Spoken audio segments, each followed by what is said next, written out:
La cigarette tue toujours autant. Avec 6 millions de victimes par an, le tabagisme reste l'une des premières causes de mortalité au monde. Et comme chaque année, depuis 8 ans déjà, et pour marquer cette journée mondiale, l'association d'aide aux malades atteints du cancer à Blida organise une campagne de sensibilisation en partenariat avec la SNTF sur les méfaits du tabac sur la santé. Mounana Walhamouli. La lutte contre le tabac se discute aussi dans le train. Affiches, vidéos, schémas et mannequins, la gare de Laga à Alger s'est transformée cette matinée en un espace de vulgarisation et de sensibilisation contre les dangers du tabagisme.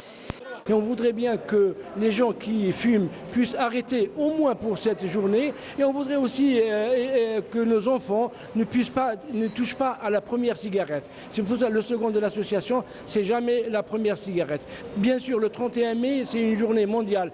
Mais nos enfants sont tous pratiquement en vacances. Et on aimerait bien on souhaiterait qu'il y ait une journée nationale en début d'année contre le tabac pour sensibiliser un peu plus nos enfants contre les dangers du tabac. أنا كنت كيف دخان بديت دخان بديت صغير كان في عمري دوز وهذا 12 سنة 13 سنة. Cette campagne est très importante. Moi aussi, j'ai commencé à fumer très jeune. J'avais à peine 12 ans. Au fil des années, j'étais devenu accro à la cigarette. J'avais donc perdu beaucoup de poids. Je n'avais plus aucun objectif dans la vie. Cela faisait beaucoup de peine à ma mère qui me conseillait tout le temps. J'ai donc décidé de prendre ma vie en main et arrêter de fumer. Aujourd'hui, je me sens en pleine forme.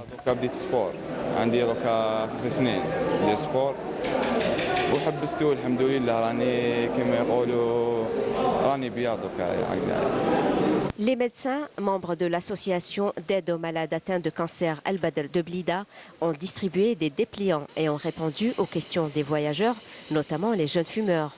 Un testeur du taux d'oxyde de carbone dans le sang a permis aux fumeurs d'avoir une idée du taux de CO2. Le résultat est terrifiant pour certains. Les jeunes nous demandent souvent si c'est possible d'arrêter de fumer et quels sont les moyens disponibles pour le sevrage tabagique. Je leur dis que la solution, c'est la volonté.